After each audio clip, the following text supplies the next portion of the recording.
ভয়ের আড্ডা। যারা এখানে আসবে তাদের সমাপ্তি হবে অন্ধকারে। তো হ্যালো বন্ধুরা, ওয়েলকাম ব্যাক ভয়ের আড্ডার নতুন একটি এপিসোডে। তো আজকে যে ঘটনাটি আমাকে পাঠিয়েছেন তার নাম হলো অরিন্দম। তো চলো বেশি কথা না বাড়িয়ে ঘটনায় যাওয়া যাক। একটা জেলার হাসপাতালের মর্গে কাজ করত অরিন্দম।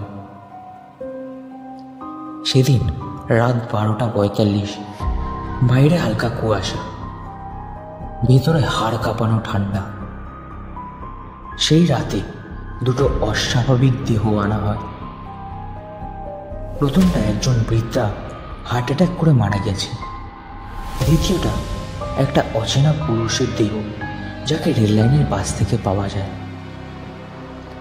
দ্বিতীয় দেহটার মুখ একেবারে চেনার মতন ছিল না, কিন্তু তার চোখ দুটো অদ্ভুতভাবে খোলা ছিল। সাধারণত মর্গে দেহ আনলে চোখ বন্ধ করে দেওয়া হয়, কিন্তু এই দেহটার চোখ কেউই বন্ধ করতে পারছিল না। বন্ধ করলেই আবার নিজে নিজেই অল্প খুলে যাচ্ছিল।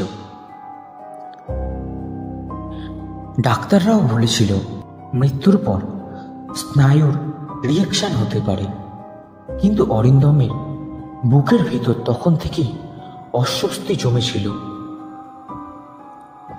অরিন্দম ডকুমেন্টস লিখছিল। হঠাৎ অরিন্দম শুনতে পায় ঘর ঘর একটা খসখসে টেনে আনার মতো শব্দ, যেন কেউ স্টিলের ট্রেতে হাত ঘষছে। ও ভাবল ট্রের ধাতু সংকুচিত হচ্ছে ঠান্ডায়। কিন্তু তারপর টক টক টক শব্দ, মানুষের নক করার মতো শব্দ। এবার অরিন্দম দাঁড়ালো। শব্দটা আসছিল ঠিক সেই দ্বিতীয় দেহটার দিক থেকে, যে ছেলেটার চোখ নিজের মতন খুলে যাচ্ছিল। অরিন্দম আস্তে হাঁটতে হাঁটতে কাছে গেল।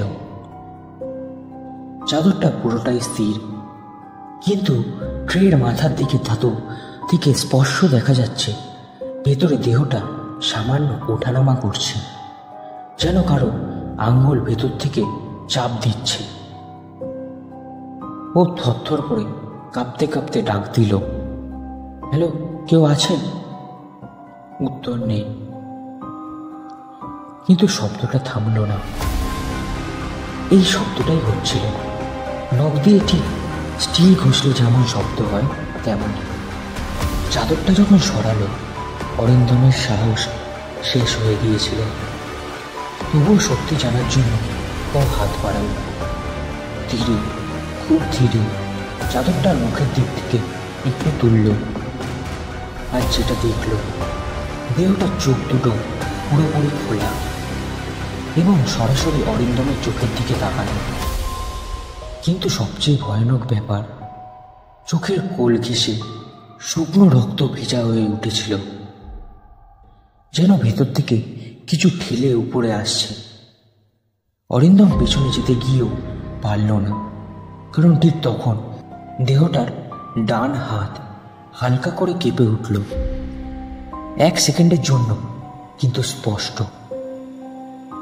কোনো স্নায়বিক টান নয়, এটা ছিল ইচ্ছাকৃত নড়া। অরিন্দম চিৎকার করে উঠল। তারপরে অরিন্দম অজ্ঞান হয়ে লুটিয়ে পড়ল। সকালে অরিন্দমকে ঠিক মর্গের বাইরে থেকে পাওয়া গিয়েছিল।